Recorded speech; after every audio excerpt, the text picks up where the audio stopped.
안녕하십니까, 송지호입니다. 오늘은 바이오 섹터 세 가지 관전 포인트에 대해서 함께 분석을 해보도록 하겠습니다. 지난 8월 26일자로 기억하고 있는데 메이지온과 HLB가 강세로 전환되면서 바이오 전반으로 매기를 확산시키는 그런 모습이었죠.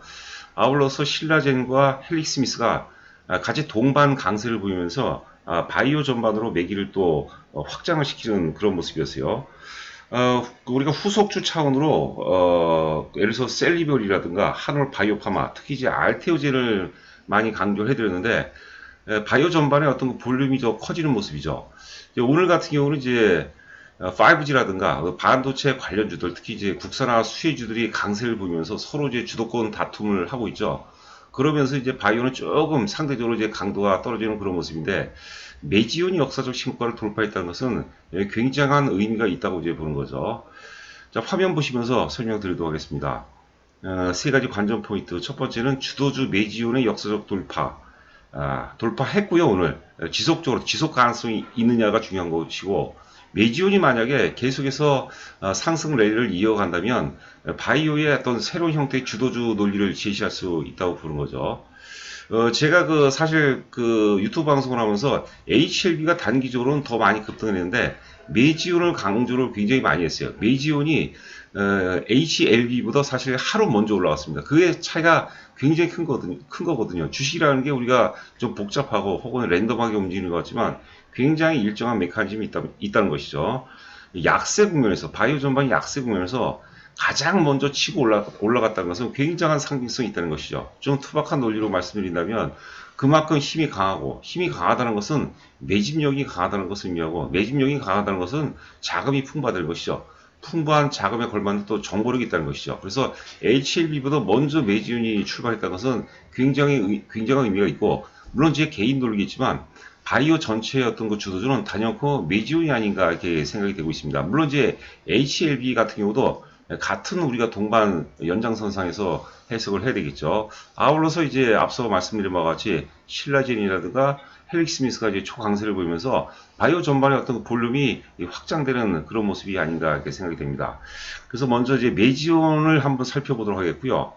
굉장히 의미가 있습니다. 사실 오늘 바이오 섹터를 또 어제에 이어서 오늘까지 한 거는 여러 가지 논리가 있겠지만 메지온 하나 비중이 거의 뭐 80% 이상이라고 해도 과언이 아닐 정도로, 메지온은 우리가 산다 안 산다 이 논리가 아니라 메지온이 어떤 바로미터 역할을 하는 것이거든요. 그렇기 때문에 반복적으로 말씀드린 바와 같이 메지온이 여기서 역사 신고가 돌파 이후에 랠리가 지속이 된다면 바이오가 의외로 추가 상승할 가능성이 높다고 보는 것이죠. 자, 두 번째, 메이지온과 HLB가 이제 HLB 아울러서 이제 헬릭스미스, 신라젠이 국면의 돌파주였다면 그 다음 종목이 굉장히 중요하죠. 1급 후속주가 굉장히 중요합니다. 우리가 현실적으로 메이지온을 원래 사야 돼요. HLB도 사야 되고 신라젠도 그렇고 헬릭스미스도 사야 되지만 현실적으로 사실 주문이 잘 안 나가죠. 그럴 때는 바로 1급 후속주를 우리가 찾아내는 게 바람직하다고 보는 것이고, 1급 후속주 중에서 제가 알테오젠을 강조를 많이 해드립니다. 오늘 알테오젠은 좀 조정을 받고 있는 모습인데 알테오젠을 보셔야 되겠고, 다음에 이제 셀리버리라든가 한올 바이오파마 이런 것들을 우리가 잘 지켜봐야 돼요. 그리고 어제 강조한 또 LNC 바이오가 오늘 조정 이틀째이기 때문에 오늘 마이너스권에서는 충분히 승부가 가능한 그런 구간이죠. 이런 종목 한번 우리가 살펴봐야 된다고 보는 거죠. 여기 이제 그 다음 거 보면 이제 1급 후속주 다음에 이제 바이오 전반으로 이제 매기가 확산이 된다고 보고, 그리고 이제 현실적으로는 1급 후속주에다가 우리가 매수를 집중할 필요가 있다고 이제 보는 것이죠. 세 번째는 코스닥 파동 분석을 한번 해보도록 하겠습니다. 결과를 먼저 말씀드리면 주봉 파동상, 일봉은 사실 좀 신뢰도가 떨어지고, 주봉 파동상 지금 이제 3파동이 출발이 됐다고 보고, 3파동은 1파동의 고점을 반드시 돌파해야 된다는 엘리어트 파동이란 절대 불가침의 법칙이 있어요. 그래서 바이오 전반, 코스닥 전반도 마찬가지겠지만 바이오 전반 흐름이 나쁘지 않다, 양호하다 이렇게 보시면 될 것 같아요. 오늘 물론 이제 주도권 다툼으로 좀 출렁거리고 있지만은 우리가 10보 전진을 위한 한 2, 3보쯤의 어떤 후퇴라고 해석을 해야 되지 않을까 이렇게 생각이 되죠. 자, 먼저 메지온을 한번 보도록 하겠습니다. 메지온.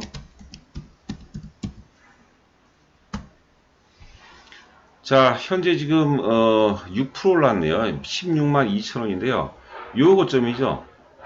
지난 4월 고점, 4월 고점을 완벽하게 이제 돌파하는 모습이었어요. 어제도 살짝 돌파했지만 오늘 완전하게 돌파하는데 차트 좀 짧게 볼까요? 먼저 월봉을 한번 보도록 하겠습니다. 굉장한 거죠, 여러분들.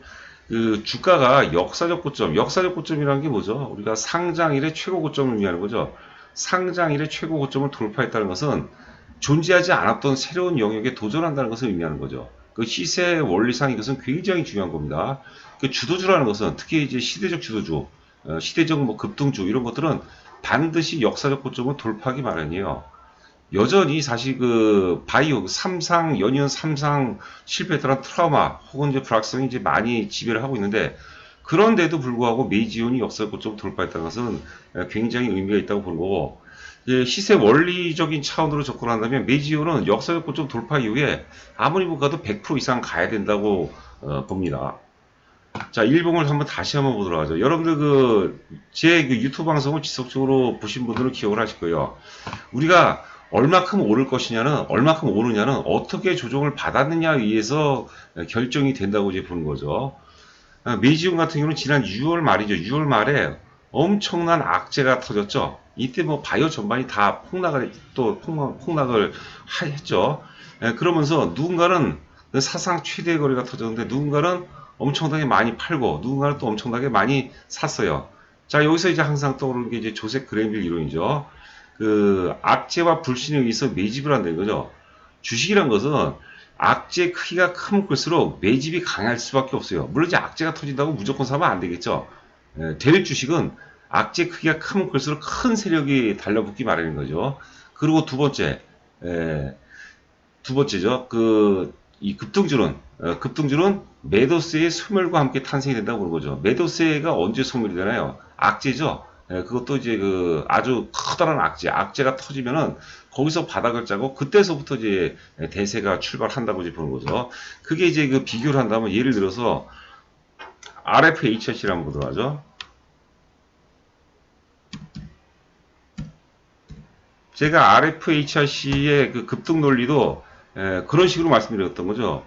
5월 뭐 말경에 뭐 엄청나게 큰 악재가 터지죠. 뭐 이거는 RFHC 같은 경우는 뭐 잘 아시다시피 이제 파웨이 매출이 굉장히 크잖아요. 파웨이 매출이 거의 뭐 60% 가까운데 미국이 파웨이 제재를 했죠. 그러니까 사실 굉장히 커다란 악재. 이 회사에게는 뭐 절대적으로 치명타를 입힌 거죠. 그런데도 불구하고 누군가가 사상 최대 거래를 수반시키면서 그걸 매집했다고 보는 거죠. 이 매집력으로 간다고 보는 거고 오늘 좀 오르고는 있지만 오늘 어떻습니까? 거래가 크게 수반되지 않기 때문에 뭐 신뢰도 좀 떨어져요. 하여튼 뭐 긴 양봉이 나오니까 육안으로 봐서는 좋지만 의미는 없어요. 아직까지 조정의 연장선상이다 이렇게 해석해야 될 것 같은데 여하튼 그래 RFHC는 이때죠. 이때 대략적으로 한 25,000원대 엄청난 매집이 이루어졌기 때문에 당연히 이것은 뭐 최고점 48,000원대를 돌파하고 뭐 10만원 혹은 그 이상도 가능성이 있다고 보는 거죠. 자, 다시 메이지온을 보도록 하죠. 같은 논리예요. 그리고 제가 셀트리온 논리를 한번 말씀드릴까요? 자, 셀트리온도 2013년도죠. 2013년도에 분식회계 관련 커다란 악재가 터져요. 월봉을 한번 보도록 하죠. 자, 요때 2013년도 4월 달에 분식회계 혹은 회사가 디폴트 가능성이 있다고 그랬어요. 어마어마한 악재.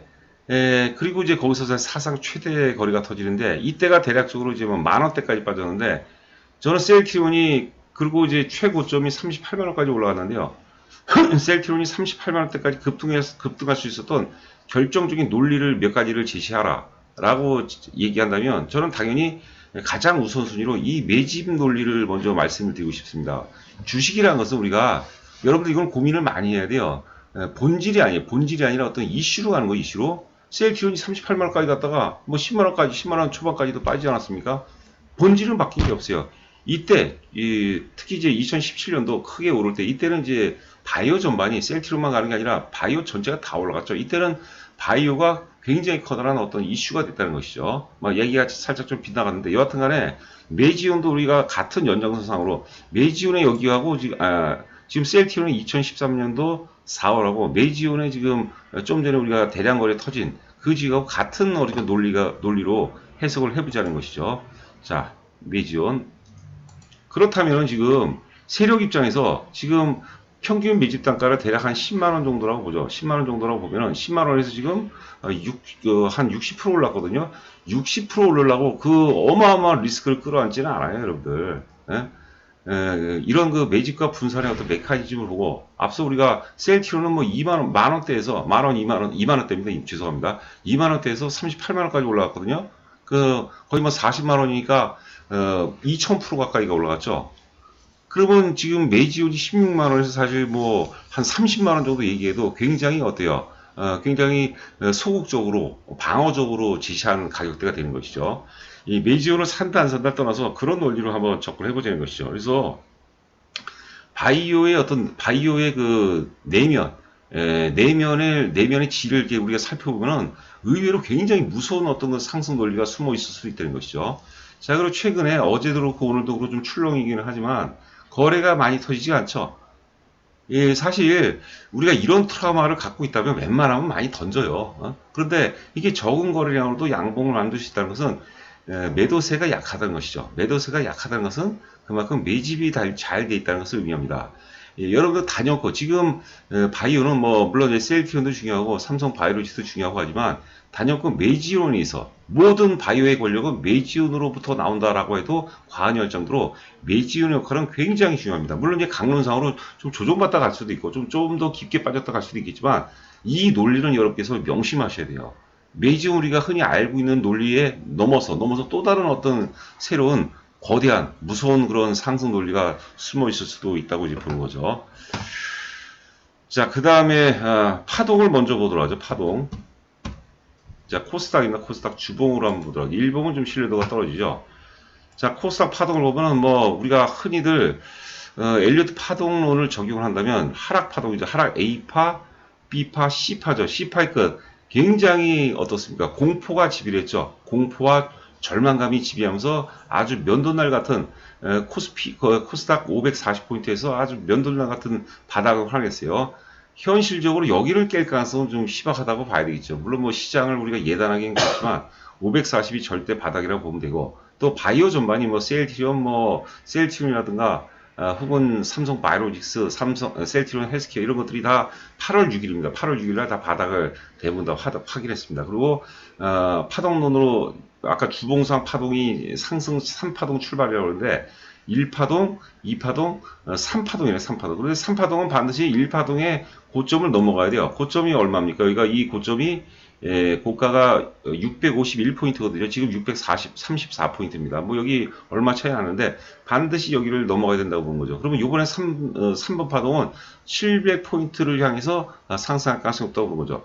코스닥 지수가 700포인트, 700포인트를 넘어가기 위해서는 당연히 바이오가 강해요. 바이오가 세야죠. 바이오가 뭐 코스닥 시가총액의 상위를 차지하고 있기 때문에 그렇다면 그런 주도주 논리, 뭐 매지온의 어떤 그 논리를 비롯해서 바이오 주도주 논리가 성립이 된다고 봐야 되겠죠. 자, 그렇지 않습니까? 자, 매지온 한번 다시 한번 보도록 하죠. 매지온을. 자, 기가 막힌 겁니다. 기가 막힌 거. 그러니까 우리가 좀 트레이딩을 좀 잘하시는 분들, 이제 매매를 잘하시는 분들은 매지온을 우리가 잘 살펴볼 필요가 있다. 이렇게 해석하시면 될 것 같아요. 자, 기타 이제 종목들을 한번 살짝 보고, 자, 셀트리온 같은 경우는 이제 그 인덱스 역할을 지표 역할을 합니다. 그 안정적인 모습이죠. 그리고 삼성 바이오로직스. 제가 사실 셀트리온보다 삼성 바이오로직스가 중요한 게 뭐냐면 삼성 바이오로직스도 지금 내부 외환에 굉장히 시달리고 있죠. 지금 특히 이제 분식회계라는 것은 여러분들 어찌 보면은 상장 폐지 직전 단계예요. 어마어마한 어떤 사실 리스크가 숨어 있는 상태인데 그런데도 불구하고 분식회계라는 그런 어마어마한 악재도 불구하고 이렇게 강세 기조를 보이고 있다는 것은 그만큼 바이오 시장 전반에 걸친 내면적인 질이 굉장히 양호하다는 것을 의미합니다. 그리고 제가 또 잊을 뻔했네요. 제가 지금 구독자가 여러분들의 성원에 힘입어서 구독자 수가 300명을 넘었어요. 굉장히 재밌어요. 제가 하루에도 한 20분 정도 보는 것 같아요. 구독과 좋아요를 눌러주시면 굉장히 큰 도움이 되고 또 이게 유튜브 방송하는 게 굉장히 지루합니다, 여러분들. 그런데 이제 그 구독자 수가 이렇게 늘어나고 좋아요 수가 늘어나면 재미가 있어요.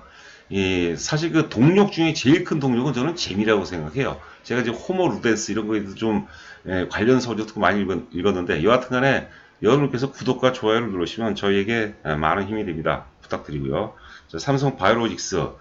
그 다음에 이제 우리가 후속주들을 한번 보도록 하죠. HLB하고 먼저 볼까요? HLB는 이제 솔직히 잘 모르겠어요, 제가. HLB도 이제 이거를 이제 매집 논리로 본다면 추가적으로 상승 가능성은 좀 있어 보입니다. 그런데 이제 바이오라는 게 굉장히 사실 좀 난해하죠. 자, HLB도 사실 그런 차원에서 해석을 해볼 만한데 메이지온보다는 조금 신뢰도가 조금 떨어지죠. HLB까지도 괜찮아요. 그러나 이제 그 다음에 이제 헬릭 스미스. 헬릭 스미스도 사실 굉장히 뛰어난 회사죠. 유전자 기반 어떤 신약 플랫폼을 갖고 있어요. VM202 외에도 사실 많은 파이프라인을 갖고 있거든요. 이제 그런 차원으로 좀 길게는 볼만한데 워낙 이제 바이오 자체가 불확성이 크죠. 자, 헬릭 스미스 신라젠도 보도록 할까요? 제가 HLB까지는 인정을 하게 되는데 신라젠하고 사실 헬릭 스미스는 솔직히 잘 모르겠습니다. 그러나 앞서 우리가 파동론으로 봤다시피 코스닥 지수 자체가 한 700포인트 정도 갈 거라면은 뭐 추가 상승 가능성이 있다고 봐야 되겠죠. 그런데 이제 중요한 게 이제 후속주죠, 후속주 알테오젠.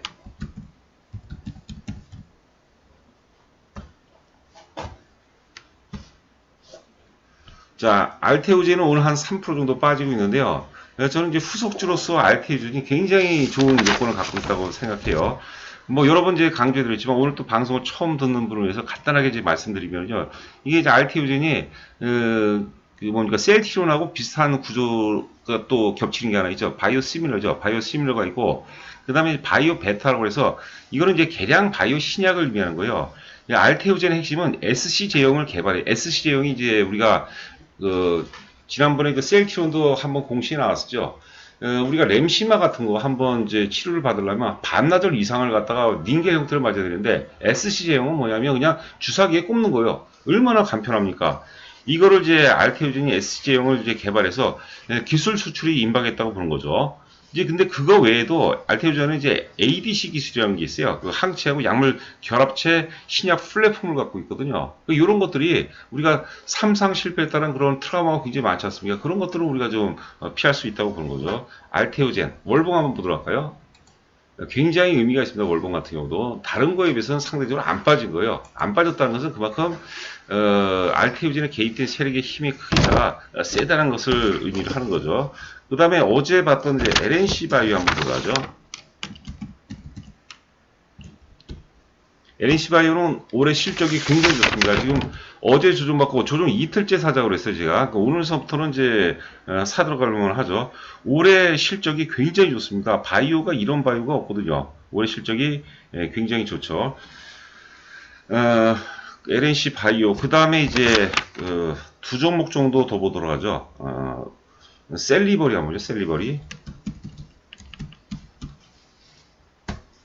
왜 제가 이런 말씀을 드리냐면 바닥권에서 강렬하게 도약하는 회사를 의미하는 거예요. 그러니까 파워포인트를 요거를 자 셀리버리를 보기 전에 요 화면을 하나 안 봤네. 제가 자 요거를 봤어야 되는데 자 이게 바이오 주도주 논리. 주도주는 국면을 돌파하고 후속주를 견인한다.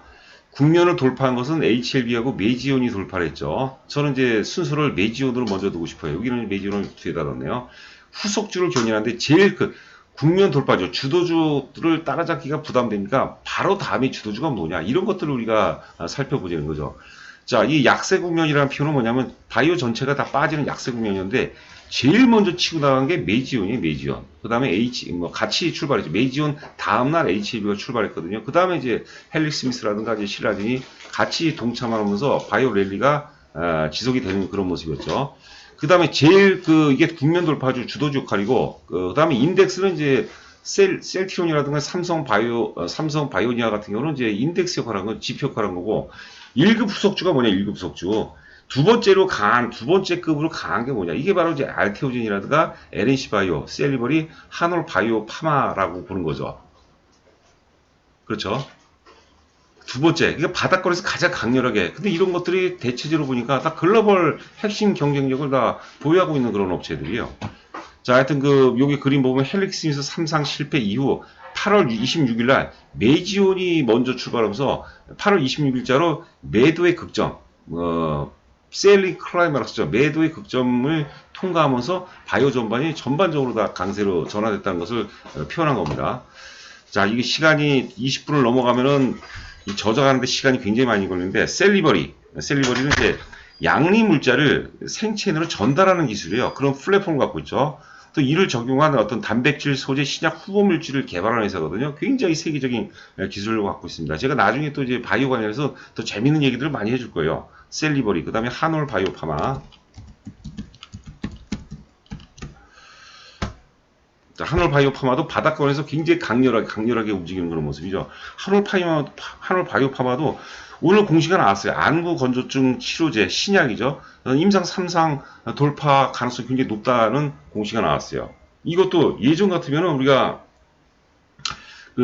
이렇게 바이오 전반이 조종받는 구간에서는 이런 호재가 나오더라도 반응이 안 돼요. 그렇죠? 그러니까 주가가 크게 오르려면 오를 수 있는 환경이 맞아야 되는데, 앞서 이제 주도주를 말씀드렸죠. 먼저 메이지온이라든가 HLB가 국면을 돌파해주고, 이어서 신라제네가 헬릭스미스 이런 것들이 또 이제 랠리에 동참을 하고, 그리고 이제 셀티노이라든가 삼성 바이오로직스 이런 것들이 인덱스로서의 역할을 충분히 하고, 이런 환경 속에서 한올 바이오파마라든가 셀리버리라든가 LNC 바이오 이런 것들이 추가적으로 상승할 기반을 마련할 수 있다는 것이죠. 그래서 그런 논리로 접근하면 바이오를 우리가 접근하는데 크게 무리가 없지 않나 생각이 됩니다. 자, 구독과 좋아요 부탁드리고 방송 마치겠습니다. 감사합니다.